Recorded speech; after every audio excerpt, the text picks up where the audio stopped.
अब आपके सामने प्रतीक के साथ दो व्यक्तित्व के परिचय दे रहा हूँ। आप सुबह उठते ही अपना सर्वप्रथम दर्पण को हाथ में लेते हैं।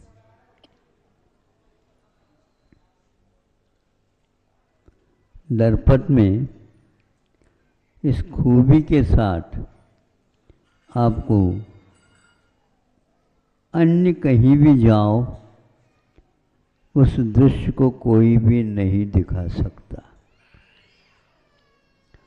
दर्पण में ऐसा कौन सा गुण है, वह दर्पण स्वयं नहीं दिखता और आप अपने आप का परिचय प्राप्त कर लेते।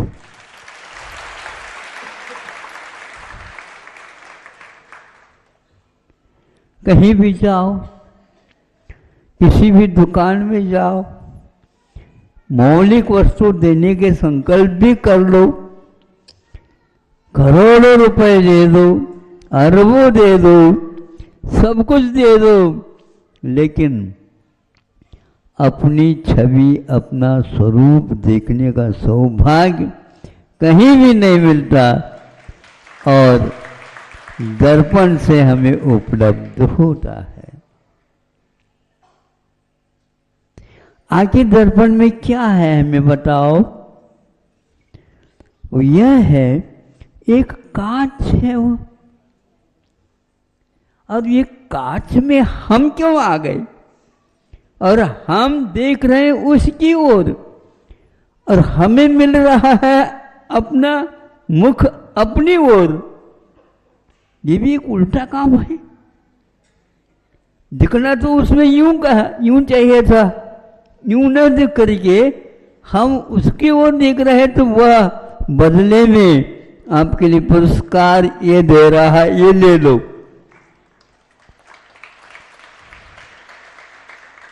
आप देखते रहो और सबको भूल जाओगे, सबको भूल जाओ, क्योंकि इष्ट पदार्थ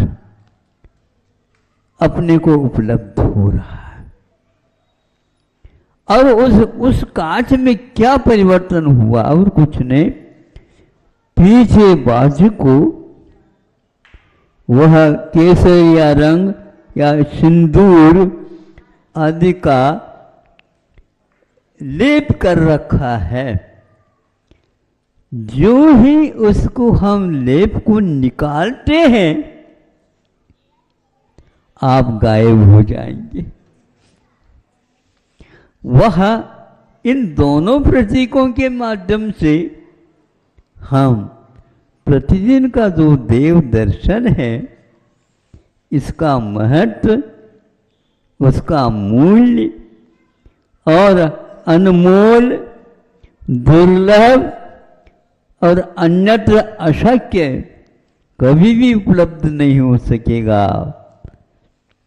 ऐसा प्रतिदिन कोई संकल्प लेता है तो ये कितना अच्छा है ये, और इसके से कुछ नहीं होता।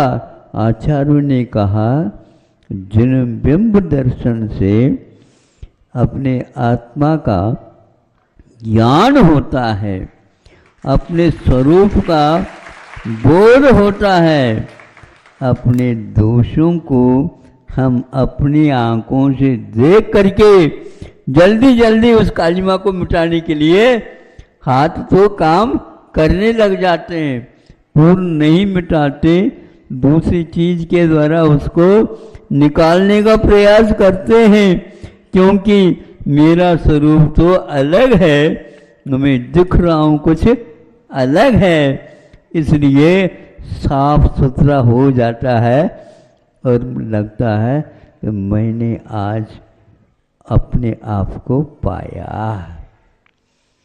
ऐसे कैसा? देखो ये प्रतीक 8 साल का लड़का भी है, वह भी देख लेता है, वह भी अर्घ चढ़ा लेता है। आप चढ़ाते, आप जो कार्य करते, उसका वह अनुकरण करता है, यहाँ पर चढ़ाने से अपने को 2 लड्डू मिलेंगे, यह उसको बताया जाता है। इस लोभ से और माँ को वह श्रद्धान का विषय बना करके सब काम करता रहता है। जब अपना स्वरूप का सही बोध हमें अपने आप अपने हाथ में देख लो, कितने भी अच्छे बना करके आप स्वयं को नहीं देख पाएंगे, न ही आपके इस हाथ में किसी का प्रतिबिंब आने वाला है। इसलिए न स्व के लिए कहते रहते हो, मलते रहते हो और सब कुछ होता है, लेकिन बदले में कुछ नहीं है। हाथों हाथ आपको उस दर्पण देखने से अपने आप का स्वरूप पर दूर, जब वह सिंदूरी को हम हटाते हैं तो वह काज होता है, और काज होता है तो उसके क्या बनता है, इसको एक प्रकार से पारदर्शिता आ जाती, हमारे आंखों में वह खटकती नहीं है।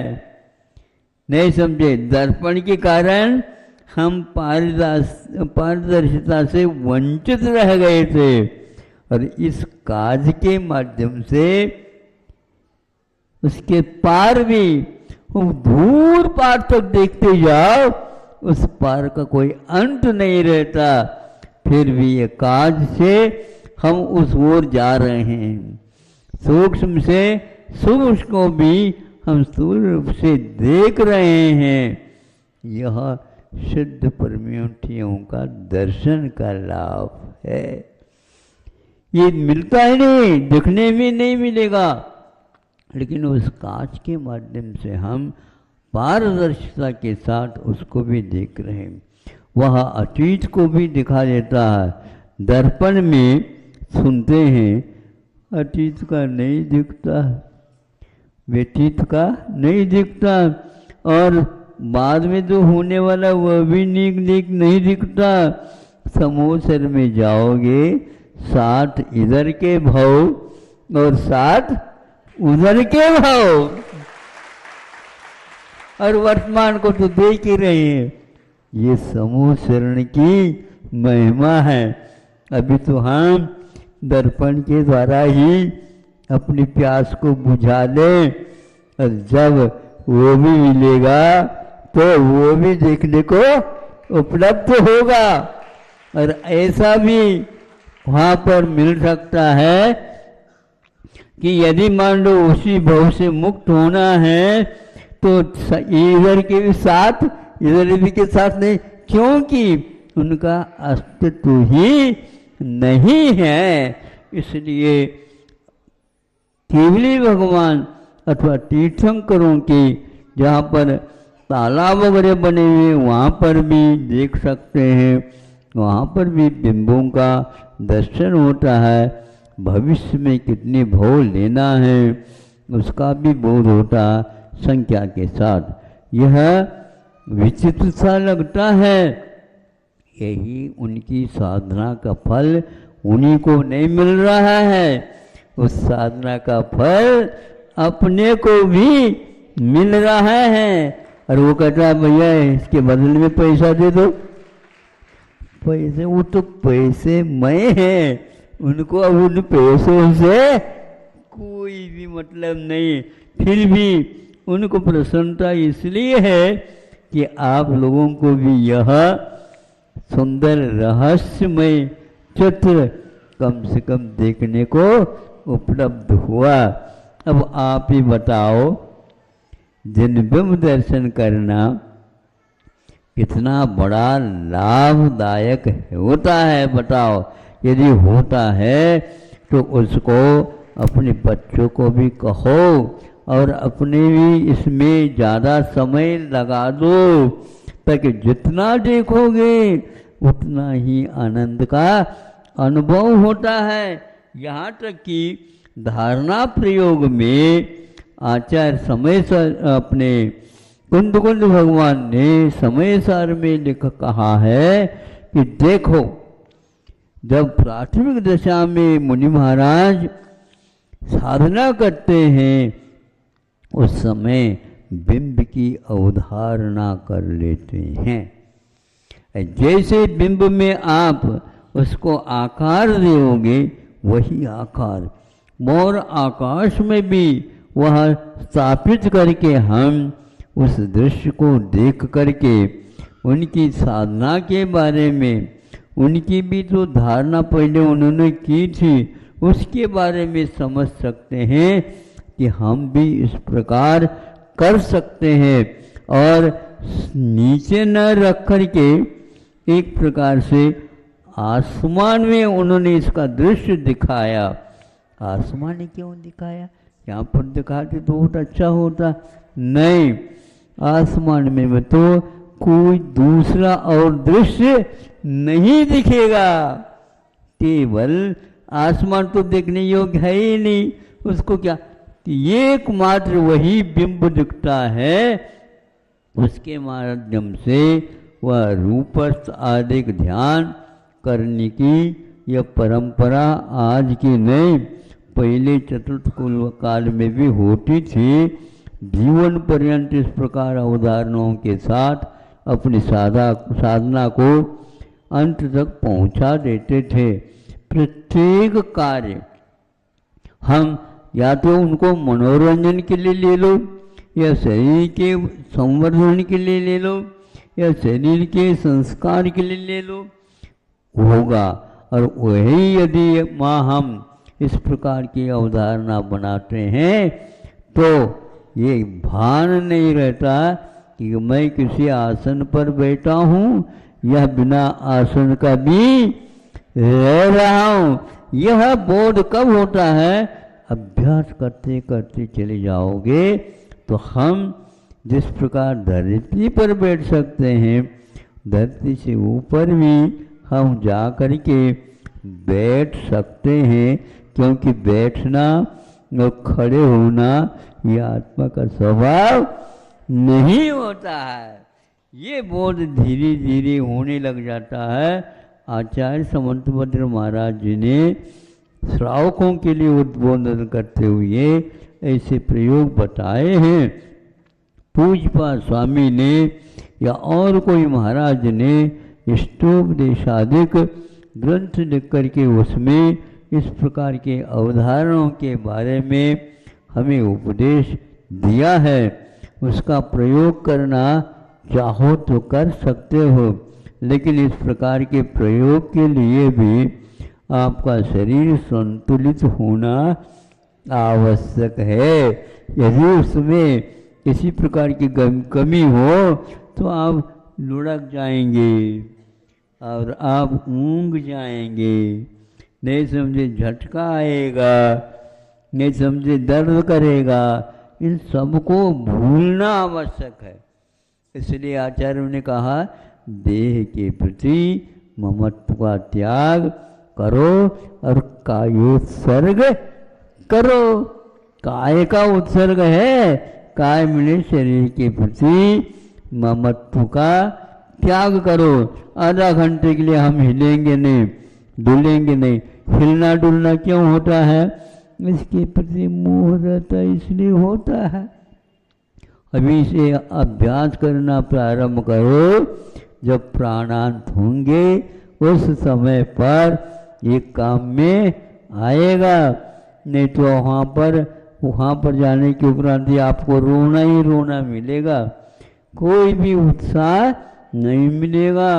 वार्धक्य केवलम श्रम है। वृद्धावस्था में तो आपको केवल वेदना, कषाय, प्रतिकूलताएं, ये कब छूटेगा? हे भगवान, अब ऐसे भेजा था आपने, अब इसको उठा दो।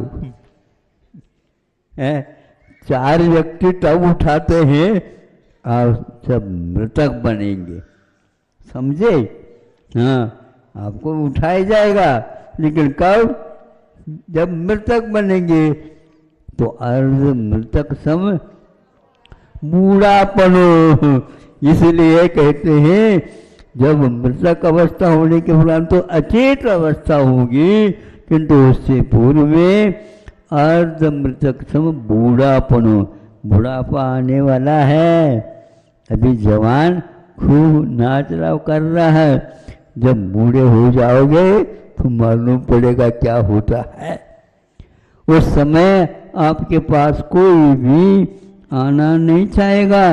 पैसा यदि मिलता तो आते हैं दुनिया वाले, ये तो कुछ नहीं, वहाँ पे क्या मिलना है, कुछ नहीं मिलना। तो यहाँ पर स्वार्थ की मात्र सिद्धि होती है। इससे आप ऊपर उठिए और स्वास्थ्य होने का पुरुषार्थ करिए। और ये ध्यान रखेंगे सिद्ध परमेष्ठि के लिए पारदर्शिता का प्रतीक वह कांच रखा है और दूसरे अरहंत परमेष्ठि के बिंब से उनको कोई उसका लाभ नहीं। इसलिए जिन बिंब के दर्शन करते जाओ और उसकी अवधारणा भी आप पूर्ण बनाते जाए, यही एक तात्पर्य है। आज समय ज़्यादा हो गया था। हाँ हाँ, विलंब से आए थे, लेट से तो नहीं आते हैं, लेट करके आए। अब तो कम से कम भारतीय बन जाओ। अहिंसा परमो धर्म की